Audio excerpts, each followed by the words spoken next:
E eu brinco com o pessoal que enquanto os cabelos foram caindo, a paciência foi acabando.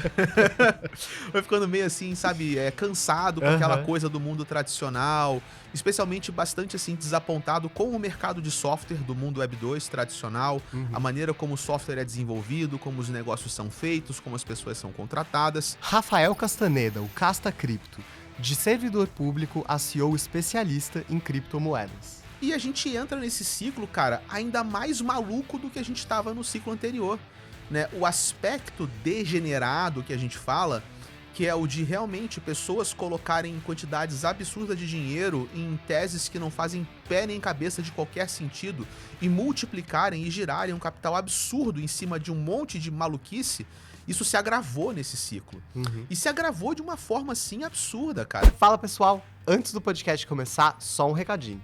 Se você gosta de acompanhar os nossos conteúdos, não se esquece de curtir e se inscrever aqui embaixo. Fala pessoal, sejam bem-vindos e bem-vindas a mais uma edição do Future of Money, o seu podcast da Exame, patrocinado pela Mint, a plataforma cripto do BTG Pactual, em que a gente fala tudo sobre o futuro do dinheiro.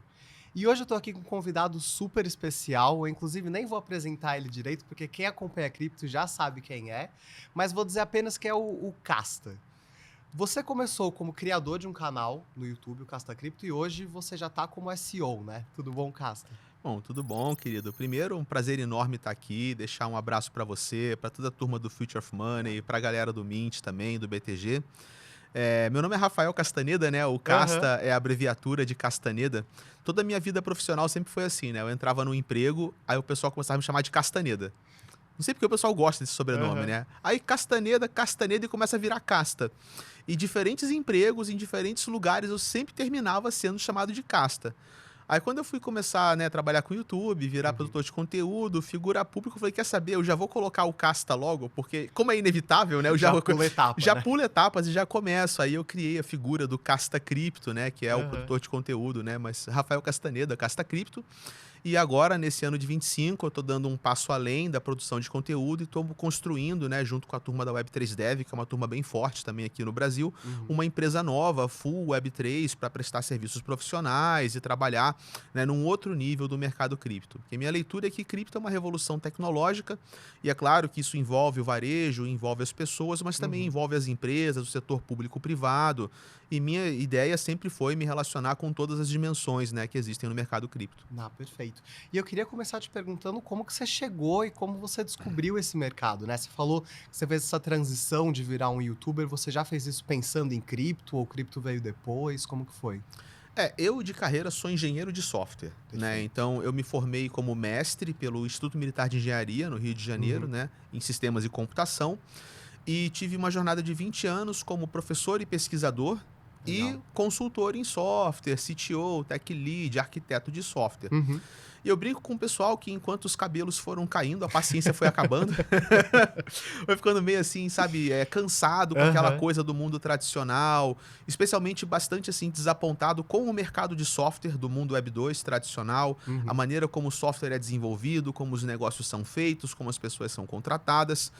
Também desses 20 anos de carreira, 15 anos como professor foram no serviço público. Então eu fui professor por 15 anos do Centro Federal de Educação Tecnológica Uhum. do Rio de Janeiro, o Cefet, uma das escolas, né, públicas de elite no Sim. ensino técnico.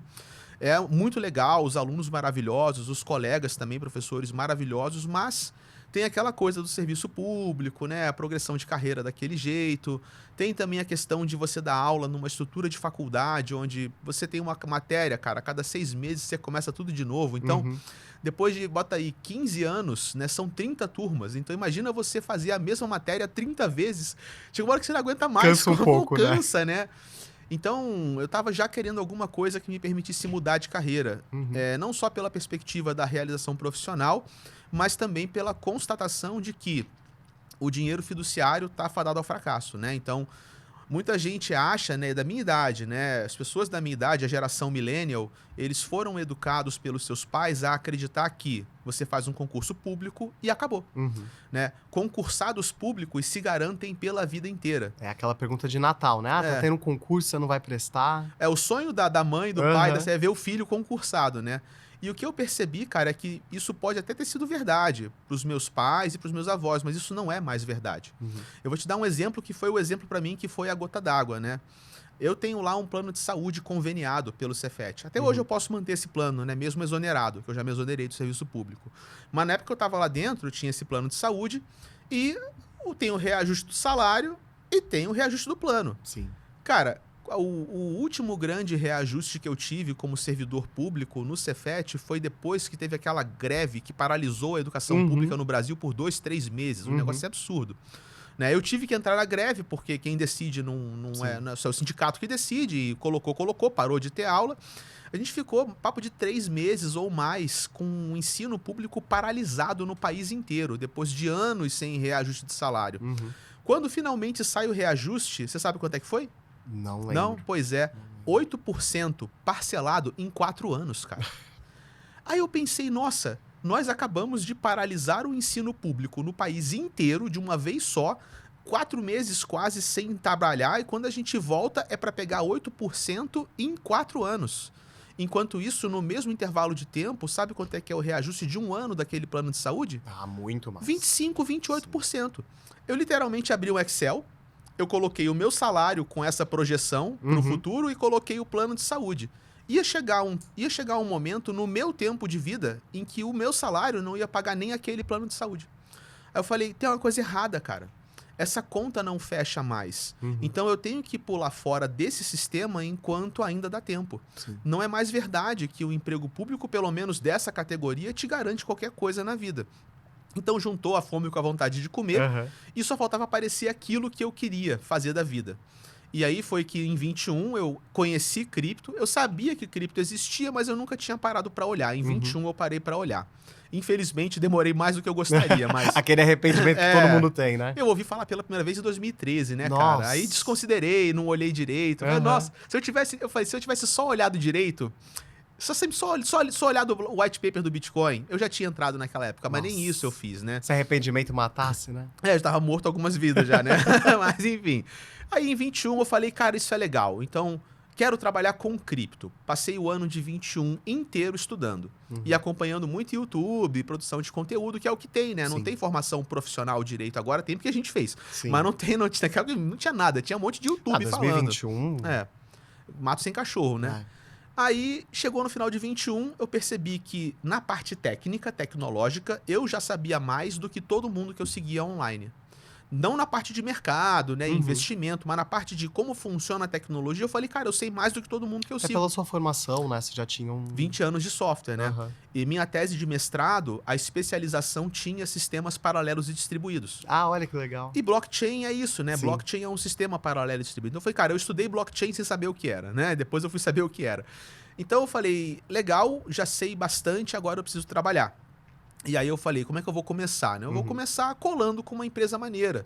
Então eu conheci ali na época a Mercúrios, né? Que é uma research aqui do Brasil. Sim. Falei, achei legal os garotos lá, né? O Rolando, o pessoal. Falei, poxa, eu vou tentar trabalhar com essa galera. Aí me aproximei deles, assinei o produto, comecei a interagir na comunidade. Rapidamente eles notaram que tinha um cara muito safo lá dentro. Falei, peraí, quem é esse cara que entrou aqui e tá falando um monte de coisa? Vamos entender esse negócio. Vem conversar com a gente, né? Aí a gente começou a conversar, foi se aproximando e me deram uma vaga de trabalho como analista de portfólio, né? Analista de blockchain. Legal. Então passamos o ano de 22 inteiro, eu como analista da casa, e eu comecei a me desenvolver e comecei a aparecer em podcast, comecei a aparecer em live, ainda não tinha um canal próprio, eu não era um influencer, eu era um analista que figurava no canal da Mercúrios. Só que o pessoal começou a gostar muito. Né? Pô, que legal o Casta, como ele fala, as ideias dele. E eu comecei a criar. Alguns anos de sala de aula, né? Ajuda a falar. Ajuda. A didática ajuda, né? E tal. Essa pegada do professor, o pessoal gosta, né? E já tinha alguns podcasts na Mercúrios onde a gente fazia discussão de bar, assim, bate-papo. Era uma mesa, a gente tem uma garrafinha de cerveja, né? A gente batia papo sobre cripto e eu já comecei a entrar numa linha de filosofar, sociedade, economia. Então os caras discutindo E um assim, pouco além, né? assim, os caras, quantos % de NIR na carteira? E eu, gente, Bitcoin como uma bateria elétrica para balizamento de grades de energia renovável no Texas. E os caras, Casta, que isso? O que você tá falando? Aí começou a surgir os devaneios do Casta, né? E a galera começou a adorar. Então a gente abriu uma live, daqui a pouco vinha no comentário, pô, fala pro Casta fazer um devaneio. Cadê aquele devaneio do Casta? Fala, e pedia pra repetir. Pede pro Casta repetir aquele devaneio da semana passada. Aí eu olhei assim e falei, gente, Eu acho que tem um mercado para devaneios. O mercado de devaneios. É, um mercado de devaneios.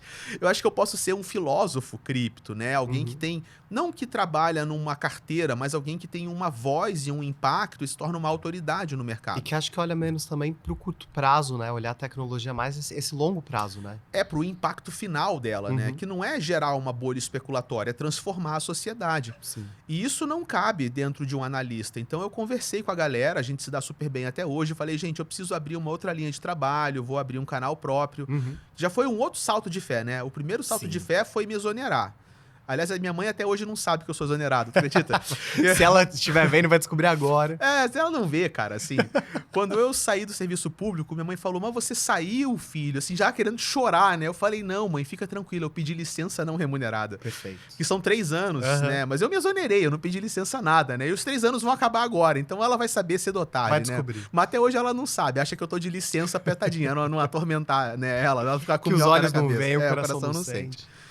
Enfim, aí agora eu sou produtor de conteúdo, comecei como alguém que é filósofo, né, pensador e tal, sempre foi meu objetivo, né, nunca foi ganhar dinheiro investindo, né, eu sempre olhei para cripto como um mercado.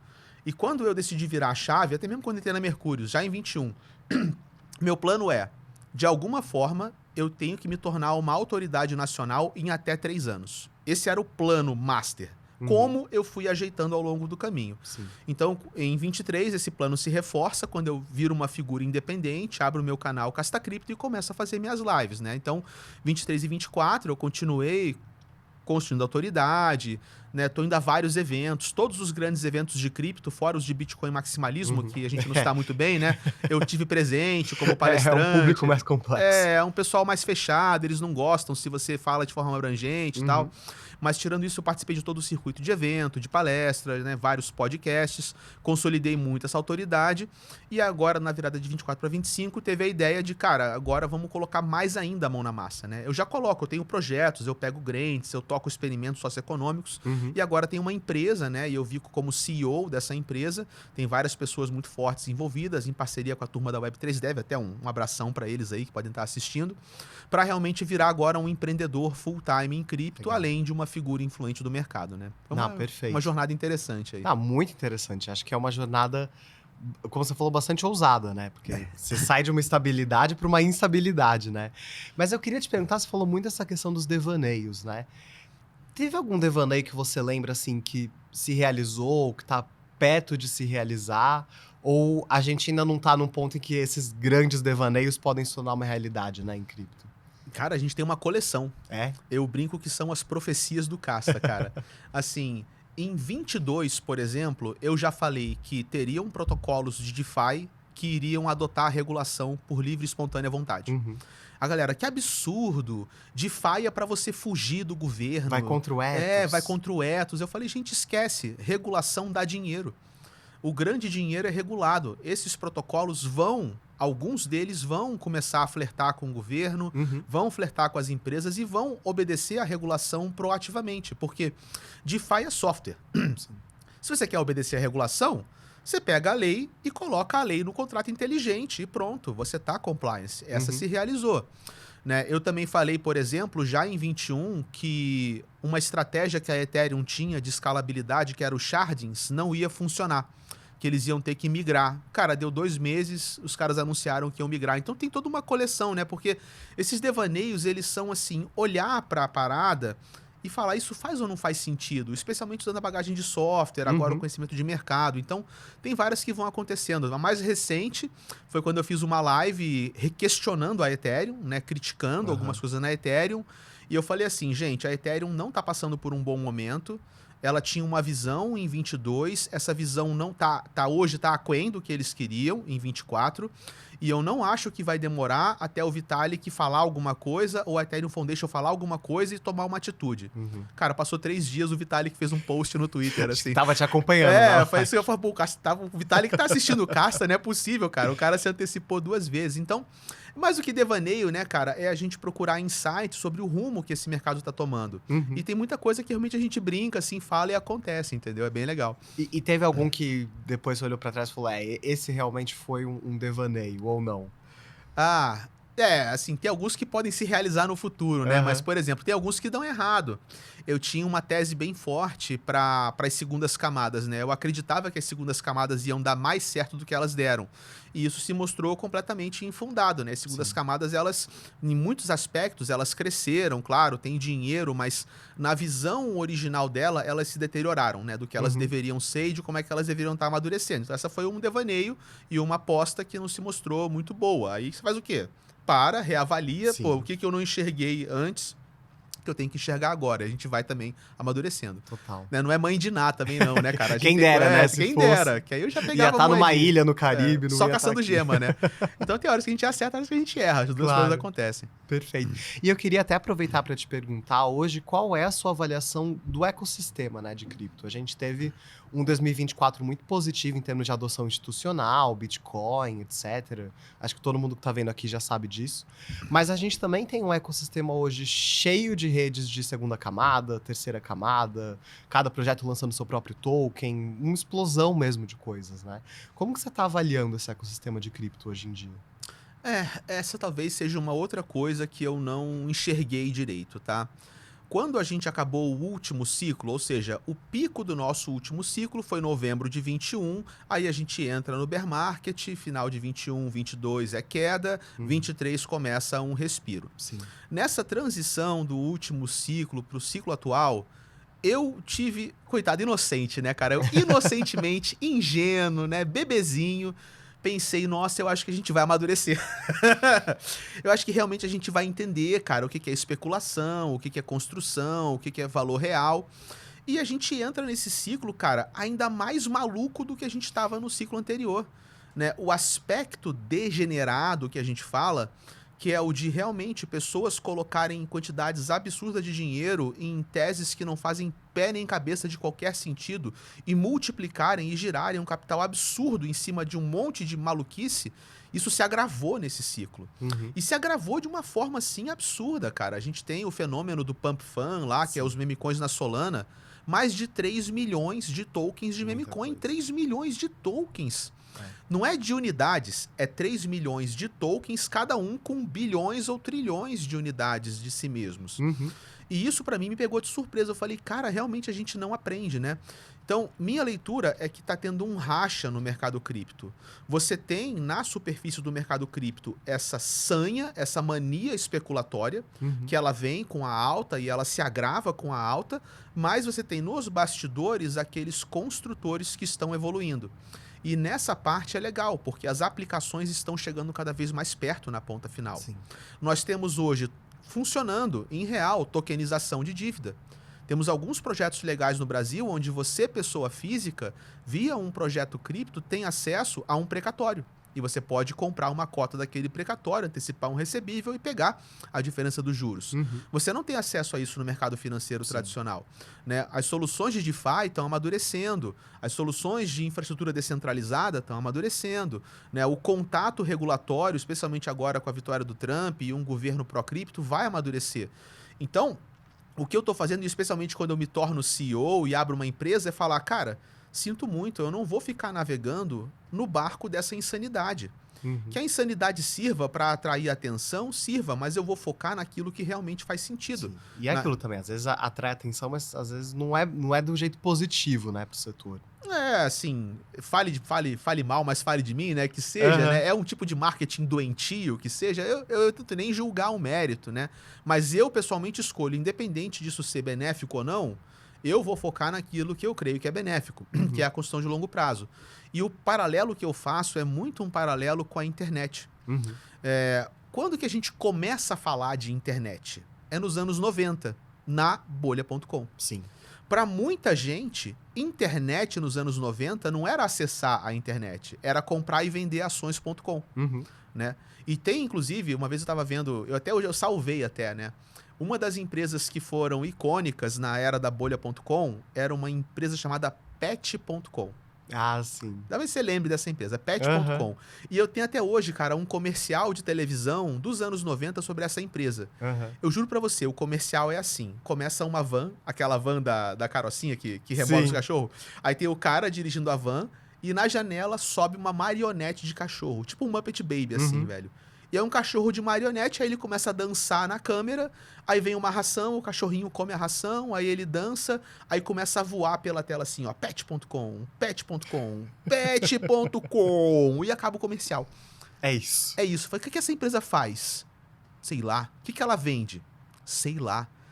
Pra que serve? Não sei. Mas é tipo assim, cara, pro varejo cara, é internet e o mercado de pet. Aí o cara olha e fala, nossa, velho, o mercado de pet é bilionário, internet é incrível, tem que dar certo. Uhum. Que nem a gente pega hoje em cripto, o cara fala, cripto com IA, aí lança um token, aí você fala, nossa, velho, IA é incrível, cripto é incrível. Só que pet.com não tinha nada, velho. O negócio foi pra lua e foi a zero. O que era aquilo? Aquilo era uma meme coin, ou uma meme stock. Né? Ou seja, o Dog nasceu na bolha.com, velho. O Doge veio depois. A gente já tinha cachorro fazendo dinheiro na bolsa. A gente já se aproveita de animal pra ganhar dinheiro há muito tempo, cachorro né? dá dinheiro desde a época da bolha.com. E quando a bolha.com estoura e aquele monte de empresa lixo.com vai a zero, muita gente abriu a boca pra falar o quê? Cara, agora acabou. É o fim da internet. A internet morreu. E a internet morreu? Não. A internet varreu a face da Terra. Sim. Entre 2000 e 2010.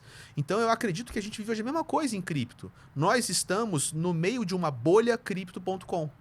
E quando essa bolha estourar, muita coisa vai sangrar, muita coisa vai derreter e muita gente vai falar, pô, agora é o fim de cripto. E é aí que a gente vai ter uma década, como foram os anos 2000 e 2010, onde a tecnologia esquece a especulação e ela se embrenha nas empresas, no setor público-privado, no sistema financeiro e começa a reformar as coisas de dentro para fora. E aí eu quero que a minha empresa e a minha atuação esteja posicionada para estar bem nesse momento, para surfar essa virada de chave, que eu não sei quando vai ser, tá? A bolha.com durou 3 anos, alguma coisa assim. Cripto pode durar muito mais, né? Não sei como dizer quanto tempo vai durar. Até porque hoje em dia a impressão que eu tenho é que o mercado é muito mais especulativo do que era no começo dos anos 2000. Sim, é muito mais fácil especular também. O acesso é muito mais fácil, né? Tem muito mais capital entrando, muito mais líquido.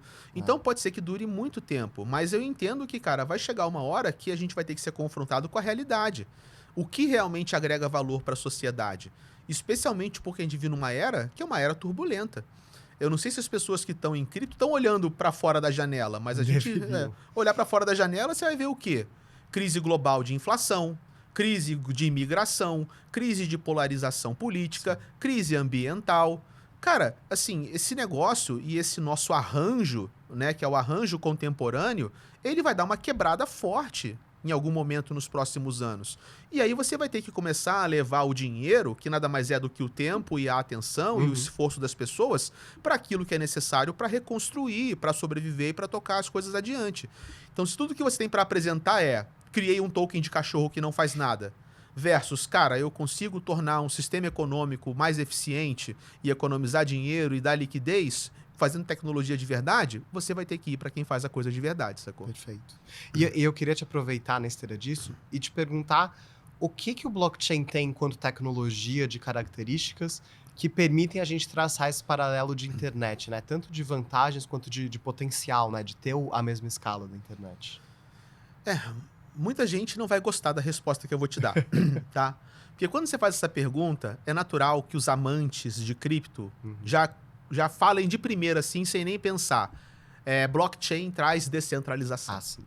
Descentralização é incrível, é maravilhoso, é o suprassumo da galáxia, é a fórmula que Messias Satoshi trouxe do divino para transformar a humanidade e catapultar todos nós para uma grande era de utopia criptoanarquista ou anarcocapitalista.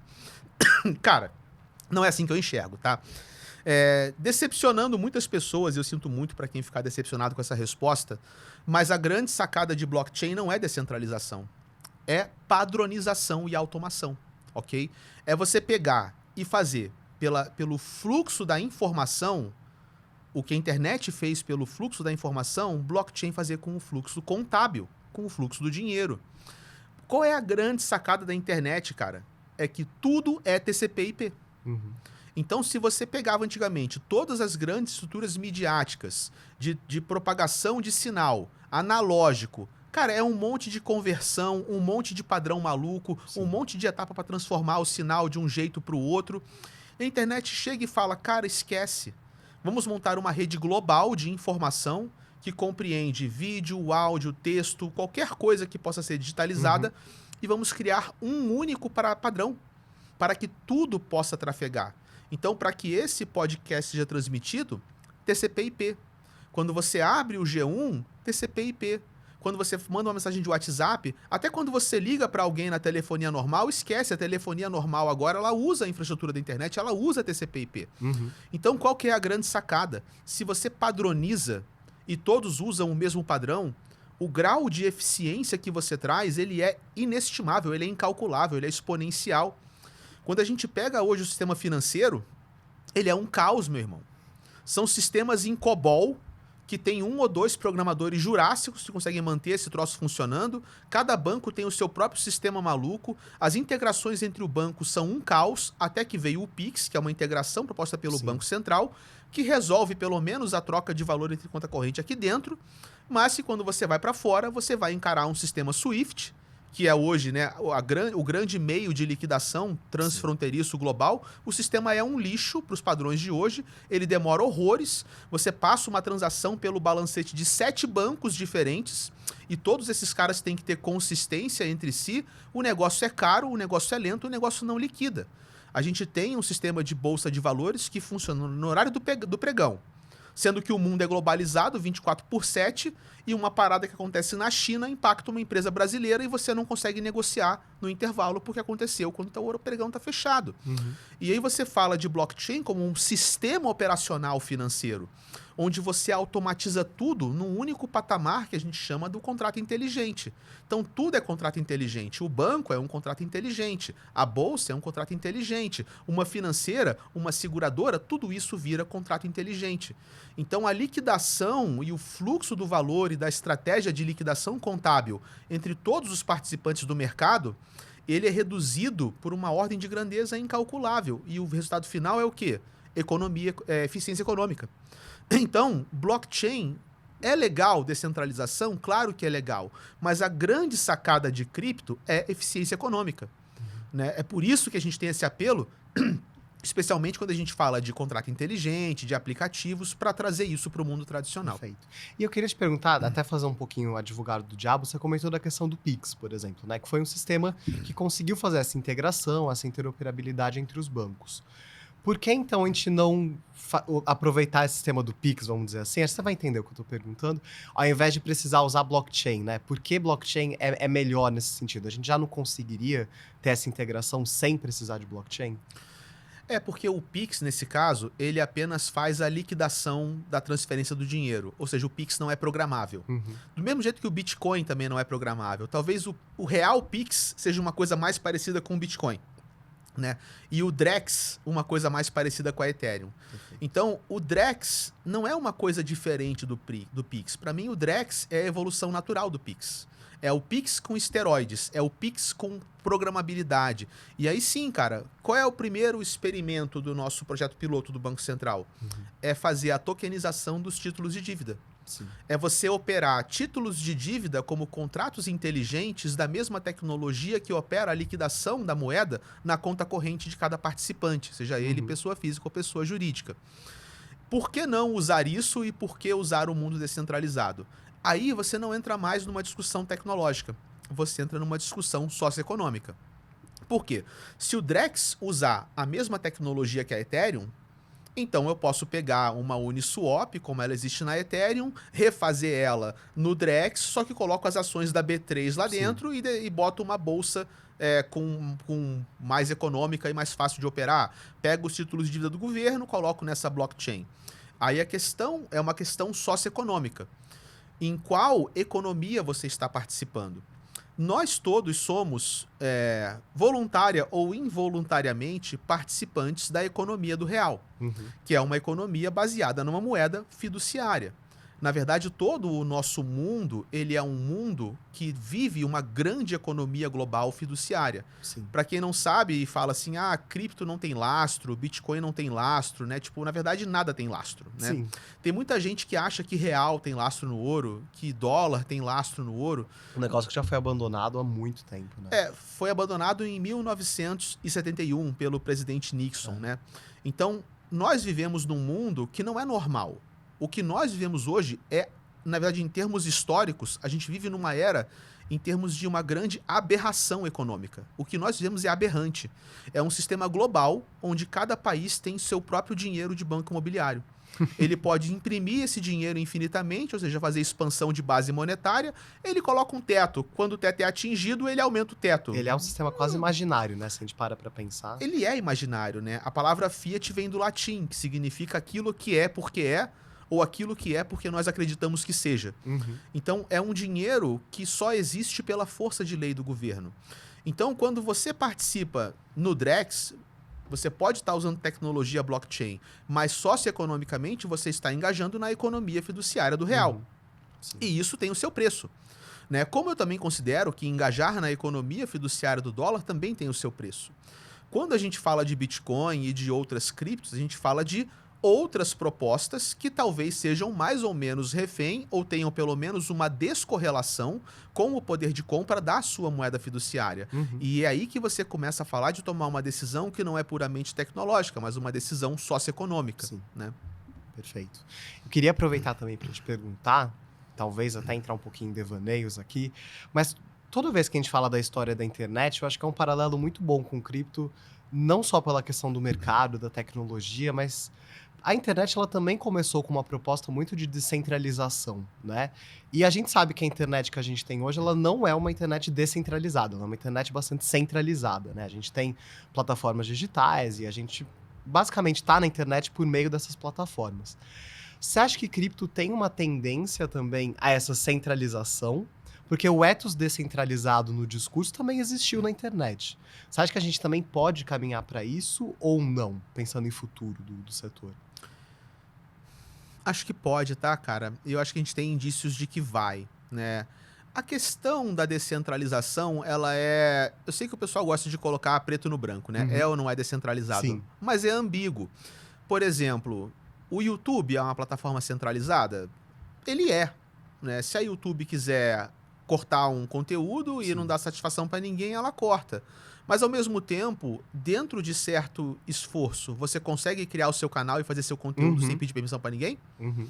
Consegue. Né? Então, pessoas físicas hoje, via YouTube, conseguem contestar a Globo. Sim. O Cazé colocou mais gente para ver a Copa no YouTube do que gente vendo a Copa na Globo. E isso é, até certo ponto, um exercício de descentralização. Sim, sim. Porque o Cazé começou como um humorista que fazia sketches no YouTube. E o cara, né, ninguém não tinha ali um padrinho maluco, um parente de não sei quem, que botou o cara Milhões numa por máfia, trás, milhões por né? trás. O cara foi construindo o espaço dele. Então, eu não... Essa coisa de você pensar em termos de centralização, descentralização, ela pode te levar a enganos, Uhum. né? O Instagram é centralizado?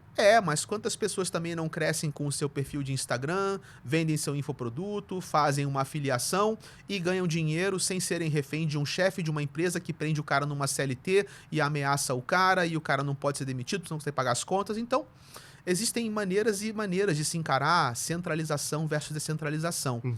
Em última instância, a gente está falando o quê? Da formação de elites e a formação de massas. Sim. A dinâmica é elites exploram massas, massas cooperam para as elites serem elites.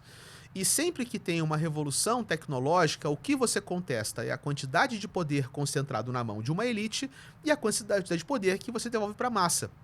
O sonho cripto anarquista Sim. seria: vamos usar cripto para destruir as elites e uma utopia cripto-anarquista vai emancipar a massa e não haverá mais elite.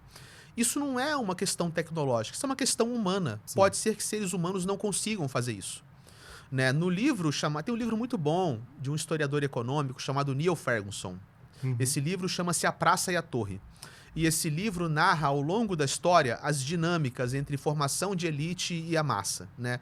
E o que você vê é que a elite, ela constrói uma torre, ela habita essa torre, então como a elite olha de cima, ela maneja e gerencia a praça, até a hora que a elite começa a explorar a praça e se corrompe, a praça se revolta, destrói a torre. O que acontece? Uma nova torre é construída, uma nova elite habita essa torre e o ciclo recomeça. O argumento do Neil Ferguson é que apesar desse ciclo ser um ciclo que parece eterno, historicamente nós estamos vendo o quê? Torres menos altas. A gente vai descentralizando um pouquinho mais a cada vez, né? Vamos dar alguns exemplos? Primeiro, volta bastante na história. Qual é o ser humano hoje que tem o grau de poder centralizado na sua mão que tinha Gengis Khan? Sim.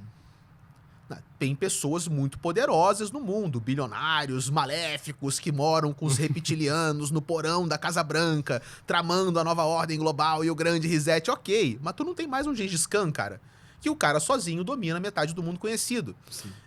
A gente não tem mais um arranjo, por exemplo, onde a igreja tem o poder inquisitorial de entrar numa vila e começar a torturar e a matar quem fala mal da igreja. Você também não consegue. A Globo não tem mais hoje o controle midiático do Brasil que ela tinha antes da chegada da internet. E hoje o que você vê é que cripto pode ser uma força e uma pressão tecnológica, econômica, social, não que ela vai destruir o governo, destruir o poder estabelecido, mas ela vai forçar a sua mão em cima desse poder para que pelo menos alguma coisa seja concedida de volta para a massa que opera essa tecnologia. Adventos como a chegada da criptografia, que permite que a gente se comunique ponto a ponto, sem que ninguém veja. Essas coisas vão mudando a teoria dos jogos, que rege a sociedade. Então eu acho que o potencial de cripto não é descentralizar ou centralizar, mas é sim, cara, vamos botar o que nós entendemos como poder estabelecido contra a parede, para tentar tirar alguma coisa de volta e melhorar o jogo. Mas não que a gente vai zerar o jogo e fazer uma sociedade utópica só porque Bitcoin foi inventado, né? Seria muito lindo, mas para mim não é por aí que a gente vai A história evoluir. não deixa a gente muito otimista, né? Eu queria te perguntar um pouquinho também, você estava falando dessa questão de erros, né? Ou preconcepções que a gente tem sobre uma tecnologia, sobre um setor. Hoje, e eu sei que você trabalha muito com a questão de educação também para o público, né? De cripto. Hoje, quais você acha que são assim, os principais preconceitos que o público tem em relação a cripto e que atrapalha muito, né, essas pessoas? A maioria dos preconceitos que a gente tem com cripto, eles vêm de uma falta de entendimento de como o dinheiro funciona, né? Esse é um clássico, cripto não tem lastro. O cara acha que tem lastro no mundo real. Ele não sabe o que é lastro, né? Ele fala assim, cripto não tem lastro. Aí você fala, tá, o que é lastro? Aí o cara... não sei, né? E se sabe, acha que é o ouro, né? Tem gente que vai achar que cripto é coisa do crime. Sim. Né? Esse é um estigma que vem, né, lá da Silk Road, que foi um mercado inventado em Bitcoin para negociar coisas ilegais, que na verdade deu ruim. Sim. Né? Muito ruim. Muito ruim pro cara. Foi uma ideia ruim ele usar cripto para fazer aquele mercado. Não foi uma ideia boa, né? Então, essas críticas vêm de falta de compreensão. É um dinheiro mágico digital. Só que, cara, o real é um dinheiro mágico digital, né? O dólar é um dinheiro mágico digital. Nós temos mais reais em unidades contábeis do que cédulas para representá-los. Uma pequena fração dos reais existe, de fato, em cédula. Então, o real já é um dinheiro mágico. Uma magia que ocorre na contabilidade do Banco Central com os bancos comerciais. A reserva fracionária dos bancos também. A gente tem que tentar trazer sanidade para essa economia. Não é dizer que isso está errado. A gente está no podcast, né? Com a turma do BTG. Não é uma crítica aos bancos, não é uma crítica à maneira como o mercado se forma, mas é uma realização de que nós já vivemos numa economia de confiança.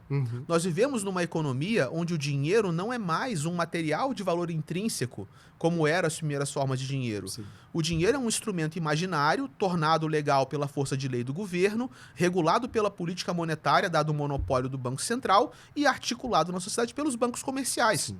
Quando você entende isso, você começa a entender a tecnologia de cripto.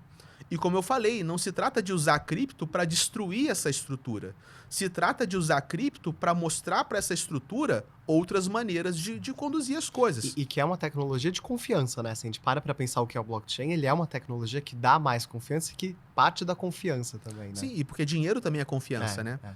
Se dinheiro não tem lastro em nada, o que torna o dinheiro valioso é a nossa crença de que ele vale alguma coisa, né? Neil Ferguson também fala, em última instância, o dinheiro fiduciário ele é um ato de fé. Sim. Entendeu? Já que a gente separou, né, o estado da igreja, a gente tem que continuar tendo fé em alguma coisa. Então vamos ter fé no dinheiro, né? Aí a gente entra no capitalismo, que não termina com ismo à toa, né? Para substituir outros ismos, né, que são as religiões que a gente tem aí. Mas não é uma crítica, entenda, né, cara? E eu falo isso não só porque a gente tá num podcast, né, envolvido aqui com o mundo corporativo. Eu falo isso até quando eu tô falando com um monte de criptoanarquista, né? Não se trata de criticar as estruturas tradicionais, mas de conversar com elas para ver como que isso pode melhorar o jogo. Para elas e para todo mundo, tá? Porque um banco comercial, no final, ele também quer o engajamento das pessoas. Ele também quer oferecer um serviço que as pessoas aderem. Óbvio, como qualquer empresa que existe no mundo capitalista, o objetivo final é a maximização do lucro. Isso não é exclusivo de bancos. Qualquer empresa vai operar no mundo capitalista objetivando maximização de lucro. Não tem erro com isso. É parte do nosso jogo. Mas eu vou te dar um exemplo. A gente tem hoje a Uniswap, que é, para liquidez de Ether, a segunda maior corretora do mundo. Só fica atrás da Coinbase. No caso, apesar de ser a segunda maior em termos de volume, a Uniswap tem 33 vezes menos funcionários que a Coinbase. E isso é porque a gente está falando só de cripto. A gente nem falou de IA. Então, quando você coloca tecnologias como essa na mesa, você não vai apresentar elas e o mundo não vai receber elas como uma arma anarquista que vai destruir tudo, porque aí não vai ser adotado.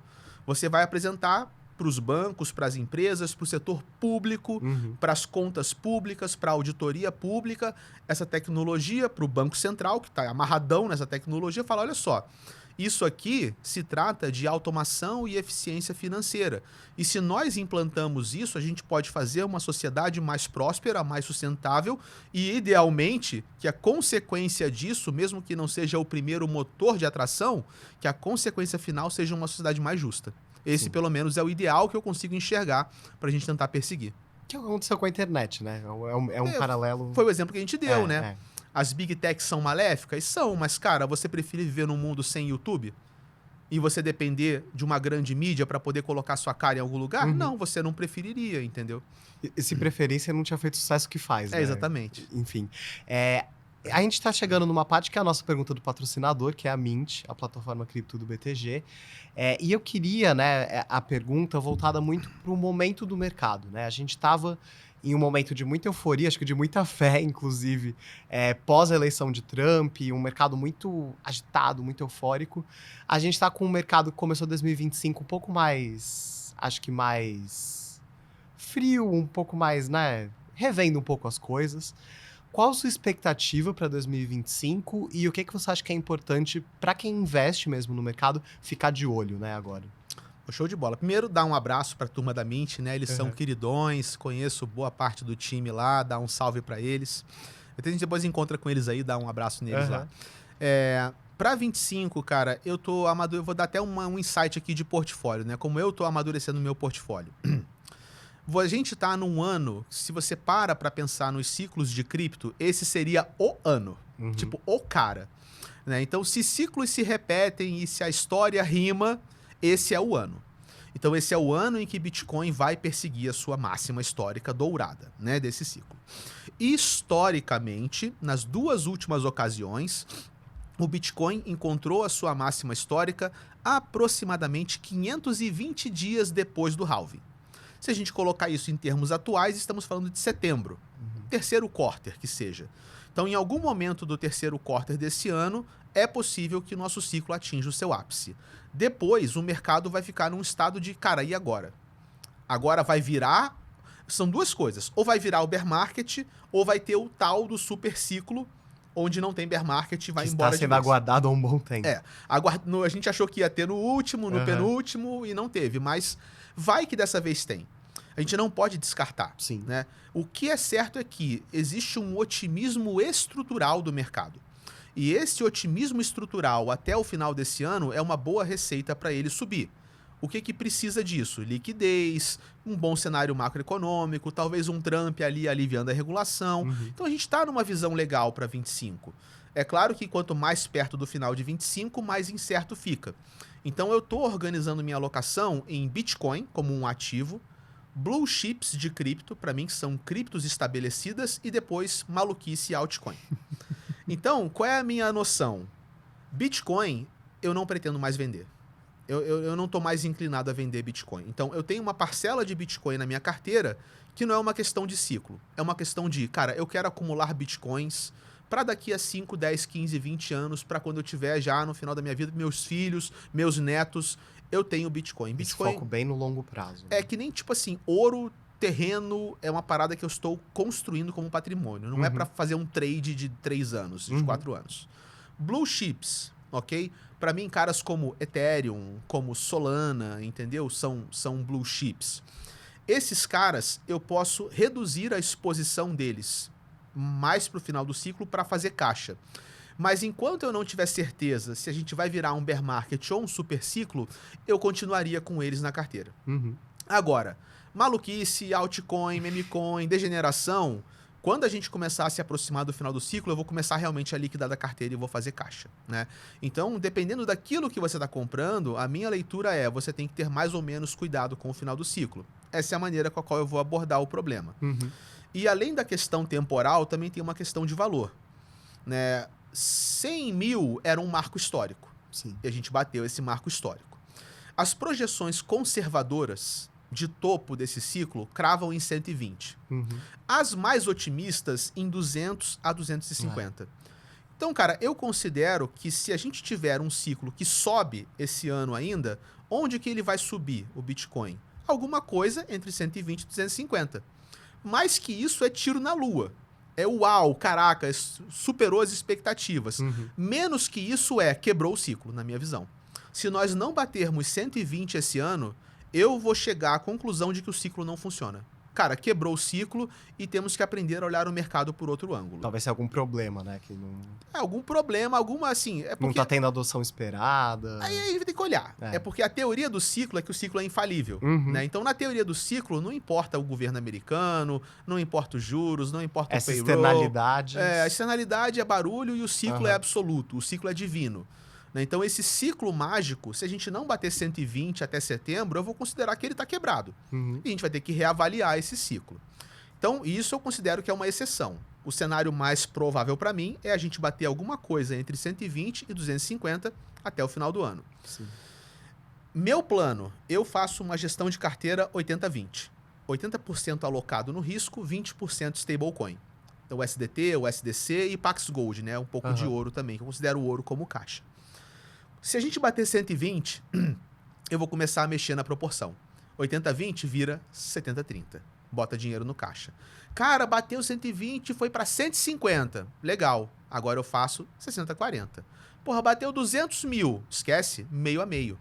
Enquanto mais Bitcoin se aproximar de 250, mais eu vou trocar o 80-20 do volátil para o estável para virar 80% estável, 20% volátil. Mas eu nunca vou sair 100%. Nem que me reste, no final, aquela bag de Bitcoin e algumas blue chips. Para que, caso a gente tenha um super ciclo e a parada dispare... Você ainda esteja essa exposição. Eu tenho exposição. Pô, casta, Bitcoin varou e foi para 1 milhão e ninguém esperava. É possível? Sei lá, irmão. Futuro a Deus pertence, cara. Talvez seja. E se for, eu quero estar comprado. Então eu tenho uma estratégia que eu estou sempre comprado e sempre tenho caixa. E o que eu faço? Enquanto eu sinto que o mercado satura, eu troco a proporção do volátil para o estável. Queria aproveitar, você falou um pouquinho sobre a Ethereum, né? Na nossa conversa. E a Ethereum teve um ano de 2024 interessante, mas interessante para o ruim, né? Não foi um ano bom para a Ethereum. E foi um ano em que ela viu a Solana crescendo muito, atraindo muita gente, muito interesse. Muita meme coin também, né? Em torno da Solana. Ela viu o Bitcoin estourando, batendo muitos recordes, e o Ether parado, subiu, mas não é longe de recorde. Qual a sua visão sobre a Ethereum? Tem gente que fala que a Ethereum vai ser superada desde 2021, né? Você acha que é uma tendência hoje ou não? Como que você está avaliando? A Ethereum tá num momento complicado para mim, né? Como eu falei.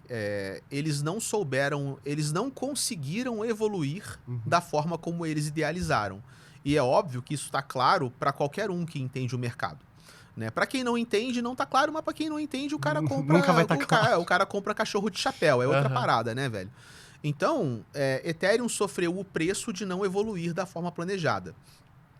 Vou te falar outros 2 tokens que bateram máxima histórica junto com o Bitcoin. Ou seja, Bitcoin bateu máxima histórica, esses 2 tokens bateram junto. Solana e BNB. Ok?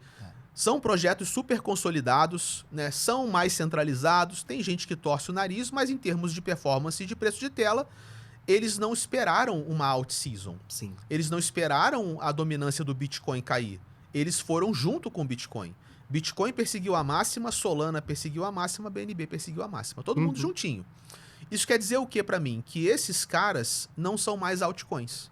Porque altcoins tem que esperar a out-season. Esses caras são blue chips. E Ethereum, se ela tivesse bem fundamentada e a narrativa dela tivesse encaixada, Ethereum também teria buscado a máxima histórica junto com o Bitcoin. A correlação da Ethereum com o Bitcoin durante todo o bear market foi praticamente 1 para 1. A vela do Bitcoin era idêntica à vela da Ethereum durante todo o bear market. Parecia o mesmo gráfico, o mesmo ativo, cara. E essa correlação se perdeu quando o dinheiro começou a voltar. O ETF de Bitcoin emplacou primeiro, o Bitcoin descolou, aí começou a ver os problemas da Ethereum, as segundas camadas farmando todo mundo com um monte de airdrop maluco, começou a ficar confuso. Então, antes de eu observar isso, qual que seria a minha leitura para um portfólio? Talvez um portfólio arrojado. Você ter a mesma proporção de Ethereum e Bitcoin na carteira. E era um portfólio comum, tá? Um portfólio comum de 21 a 23. É porque esse comportamento era semelhante, né? O cara assim, eu tenho, sei lá, 30% Bitcoin, 30% Ethereum e o resto salada mista. E Solana e BNB estariam na salada mista. Minha leitura daqui pra frente é que eu tô enxergando mais da seguinte forma. Cara, 30% Bitcoin, 30% Blue Chips. E ao invés de ser 30% Ethereum, você pode pegar Ethereum, Solana e BNB e dividir entre elas. Sim. Então, Ethereum deixa de ser um concorrente do Bitcoin e você tentar equiparar as duas coisas no seu portfólio para Ethereum fazer parte de uma cesta de ativos consolidados tendo o mesmo peso que os outros ativos que entram nessa cesta. Sim. Então, você desaproxima a proporção de Ethereum do Bitcoin e começa a equalizar o risco e o retorno de Ethereum com o risco e o retorno de coisas como Solana, como BNB, ou talvez como outros projetos que comecem a emergir nesse ciclo como projetos consolidados. Muito embora eu ainda não enxergue nenhum outro claro, né, fora esses aí que eu falei até agora. Casta, a conversa tá muito boa, poderia ficar mais umas 40 horas falando, mas a gente tá chegando no fim do podcast. Eu queria terminar fazendo uma pergunta pra você, que é quem é essa tua... Não, brincadeira, essa é sacanagem. Mas te perguntar bastante assim, o ano de 2025, né? Como você falou, ele tem muito potencial e tem muita expectativa. Mas, ao mesmo tempo, tem muita coisa pra gente ficar de olho. Quais sinais você acha que vão ser mais importantes para o mercado agora em 25? E como você acha que vai ser essa relação Trump e criptomoedas, né? Que é uma coisa que tem sido muito discutida. E eu acho que é a primeira vez que a gente tem um grande governo, né? Além de El Salvador, mas agora uma grande economia, um grande governo, realmente olhando para cripto e falando muito sobre cripto, né? Como que a gente consegue pensar isso para 2025? Legal, cara. Tem algumas coisas na mesa, tá? Que são, tipo, grandes incógnitas nesse ano e que, se forem bem respondidas, podem ser gatilhos, assim, muito bons para o nosso mercado performar. No governo Trump, você tem a questão de que agora você não só tem um governo pró-cripto, como você tem um governo forte. O cara levou todos os swing states, ele levou o Congresso, ele tem a maioria em tudo que é lugar. Sim. Todas as grandes corporações estão indo lá falar com ele, né? Todo mundo foi lá pedir a bênção. O Zuckerberg foi pedir a bênção, o JP Morgan foi pedir a bênção, né? Até mesmo os grandes apoiadores da campanha democrata agora foram lá. Não, Trump, vamos conversar. Porque no final todo mundo sabe que o Trump, cara, ele vai governar o país como se governa uma empresa. né? Realmente a visão é de que não existe diferença. Gestão público-privada, né, é simplesmente gerir um negócio, vira um business, né? Então, tem lugar na mesa para todo mundo. Ah, você era meu inimigo, mas, cara... O que você tem para me oferecer, agora né? Qual a vantagem? Você era meu inimigo, ó, você perdeu, agora senta aqui na mesa e vamos negociar a sua condição. Para você também, se você fizer alguma coisa, eu faço outra, mas você vai sentar aqui como alguém que perdeu, vai pedir sua bênção e vamos negociar como corporates fazem, né? Então, nesse sentido, né, dessa rodada, que tipo de regulação pode emergir desse governo pró-cripto? Será que a gente pode ter leis que favorecem o empreendedorismo de empresas de cripto nos Estados Unidos? E alguns dos nossos projetos podem, de repente, quem sabe no futuro, converter seus tokens em equity? Ou que equities podem entrar para serem negociados no mercado cripto? Ou que, de repente, empresas de investimento podem abrir programas de staking para norte-americanos que não podem hoje? Então, se nós temos alívio regulatório para o mercado cripto trabalhar dentro do mercado norte-americano, isso pode ser influxo de valor e destrava de valor para a gente. Tá na pauta, tava na boca, na campanha, a gente tem que esperar para ver o que vai acontecer. Outra coisa é cenário macroeconômico, né? Os Estados Unidos ainda está numa política de aperto quantitativo. Sim. E isso é muito diferente, tá? Porque vamos comparar 25 com 21, que é o ano do pump. 21 era juro zero e 5,5 trilhões de dólares entrando na economia pelo pacote de estímulo para salvar a Covid. Agora a gente tem juros a 5% e sem qualquer previsão de expansão de base monetária, porque está tentando controlar a inflação e tentando fortalecer o dólar para a guerra tarifária com o exterior. Então a gente tem que observar que existe uma espécie de um inibidor de apetite ao risco.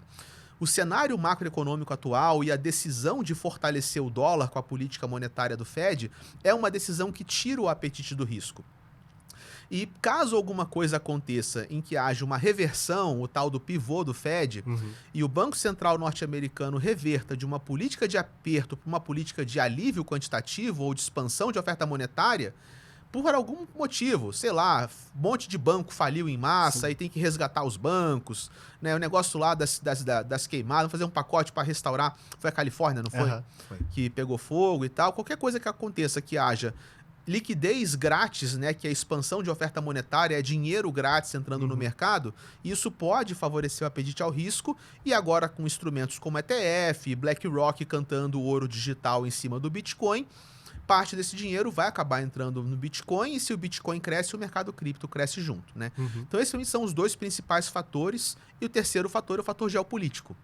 Né, um agravamento do quadro geopolítico, ele pode bagunçar ainda mais o nosso apetite ao risco e pode ter consequências imprevisíveis, tá? Que a gente tem daqui pra frente, não tem como eu imaginar, né? Qualquer ser, não sou analista geopolítico, né? Não tem devaneio que consiga imaginar. Eu só sei que, assim, tá complicado o cenário geopolítico de acordo com a BlackRock, não é o careca cabeludo, a BlackRock. Nós vivemos o pior momento geopolítico desde o final da Segunda Guerra Mundial. Nós não podemos descartar um agravamento desse quadro. E isso pode frustrar os planos de muita gente. Então, são coisas que estão na mesa e a gente tem que trabalhar com elas, né? Mas o que eu digo pro pessoal é o seguinte, pra gente fazer o encerramento. Sempre existe risco. Eu era servidor público, cara. E eu botei no Excel minha situação e eu iria à falência em alguns anos. E eu estava correndo o risco de não sair do serviço público. Então, há risco em tudo. Não fazer nada também é arriscado. O risco do custo de oportunidade. Não fazer nada é arriscado. Fazer alguma coisa é arriscado. Escolher o que fazer é arriscado. Nós vivemos numa era turbulenta e incerta. Viver é arriscado, meu irmão. Então a questão não é fugir do risco ou se perguntar o que não tem risco. A questão é tomar consciência e escolher qual que é o risco que você está disposto a topar. Perfeito. Bom, depois dessa eu não tenho mais nada para dizer. A gente encerra aqui. Cássio, eu queria agradecer demais. As portas estão abertas para quando você quiser voltar. Só falar. A gente grava mais 40 mil episódios. Muito obrigado, viu? Pô, foi um prazer enorme. Obrigado aí para a turma do BTG, do Exame, Future of Money. Foi um prazer estar com vocês hoje. Obrigado. E obrigado a vocês que acompanharam a gente em mais um episódio. Vocês já sabem, toda semana a gente está por aqui falando sobre cripto, blockchain, Drex, sobre o futuro do dinheiro. Até a próxima.